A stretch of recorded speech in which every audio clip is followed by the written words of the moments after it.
आज किसान जोड़ो यात्रा निकाली गई है संगठन के द्वारा, ज्ञापन दिया गया है, क्या मांगे थी और क्या रणनीति संगठन के द्वारा बनाई गई है, क्या कार्यकर्ताओं को सुझाव दिए गए हैं? उद्देश्य तो हमारा 18 सितंबर लखनऊ की तैयारी को लेकर के है, जिसमें 18 तारीख को ज़्यादा से ज़्यादा किसान लखनऊ पहुँचे। इसके लिए किसान जोड़ो यात्रा निकाली गई है। गांव-गांव जाकर के किसानों को बताया जा रहा है, जिससे कि सरकार की जो नीतियां हैं, गलत नीतियों से आज किसान कर्जदार है। किसान को जो है तो समय से पानी नहीं मिल रहा, समय से सिंचाई के लिए बिजली नहीं मिल रही, अन्ना प्रथा चरम पर है, किसानों के खेत जो है तो नष्ट हो रहे हैं, उस पर कोई व्यवस्था नहीं है। इन सारे मुद्दों को लेकर के लखनऊ में पंचायत होने जा रही है, उसी के संबंध में किसान जोड़ो यात्रा निकाली जा रही है। लखनऊ की जो पंचायत होगी, क्या कानपुर देहात के किसान भी उसमें प्रतिभाग करेंगे? कानपुर देहात के किसानों की प्रतिभागिता जो है, हम ये चाहते हैं कि उत्तर प्रदेश में हर जिले से ज़्यादा संख्या यहाँ से निकले, इसलिए यहाँ पर जो है तो गांव-गांव जाकर के जो है किसानों से संपर्क किया जा रहा है। अधिकारियों ने क्या आश्वासन दिया है? अधिकारियों के द्वारा आश्वासन मिला है कि जो यहाँ की स्थानीय स्तर की समस्याएं हैं, उनको हम पूरी निष्ठा के साथ किसानों के साथ मिलकर के उनको हल करने का प्रयास करेंगे। सर, एक आखिरी सवाल ये रहेगा कि गौशालाएं को लेकर आपके द्वारा लगातार मुद्दा उठाया जाता है, और जबकि किसान संगठन की जितनी भी समस्याएं मतलब किसानों को होती है, किसान संगठन हमेशा तत्पर रहता है। इन गौशालाओं के बनने के बाद इन आवारा गौवंशों को गौशालाओं में क्यों नहीं पहुंचाते जिम्मेदार है?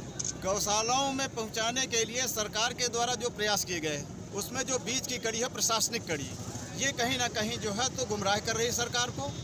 अब हमारा एक ही उद्देश्य होगा, सरकारी गौशाला जितनी भी गौशालाएं बनी हुई हैं जिले के अंदर, उनके संबंधित जो अधिकारी हैं उनके खिलाफ FIR दर्ज कराने का जो है तो काम किया जाएगा। क्योंकि सरकार कहती है, जिले के DM के द्वारा ये निर्देश दिए जाते हैं कि ब्लॉक BDO और ग्राम पंचायत अधिकारी गौशालाओं पे संरक्षित करें, अन्यथा उनके खिलाफ कार्रवाई होगी।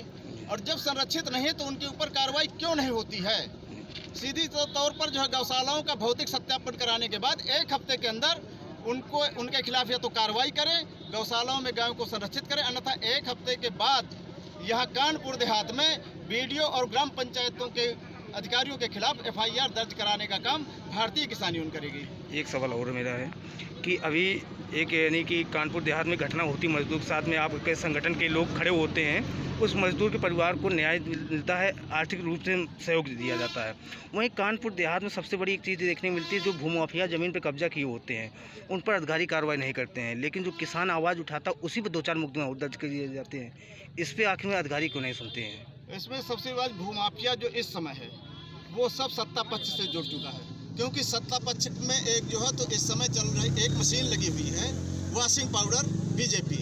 जितना भी माफिया है, जितना भी भ्रष्टाचारी है, जितना भी कुकर्मी है, वो सब जो है BJP में जाता है और पाक साफ बन जाता है और सत्ता पक्ष का लाभ उठाते हुए वो काम करता है। अधिकारियों की हिम्मत नहीं पड़ती उनके ऊपर हाथ डालने की, क्योंकि अधिकारी ही निपट जाएगा।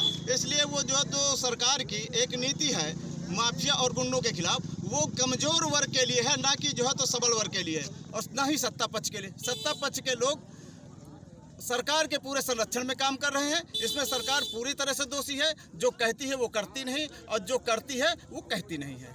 शुक्रिया मैम। आज ज्ञापन दिया गया है भारतीय किसान यूनियन टिकैत के संगठन के पदाधिकारियों द्वारा, क्या मांगे थी और क्या इन्होंने अपनी मांग रखी है? आज भारतीय किसान यूनियन के द्वारा ज्ञापन दिया गया है, जिसमें उन्होंने अपनी जो भी उनकी सामूहिक समस्याएं हैं, जैसे आवारा पशु हो गए और विभिन्न विभागों को लेकर, चाहे बिजली विभाग हो, चाहे वो राजस्व विभाग हो, पुलिस विभाग हो, उसके संबंध में ज्ञापन दिया है। उसके संबंध में जो भी इन्होंने हमें समस्याएं बताई हैं, उसकी नियमानुसार कार्रवाई की जाएगी और मेरे द्वारा व्यक्तिगत रूप से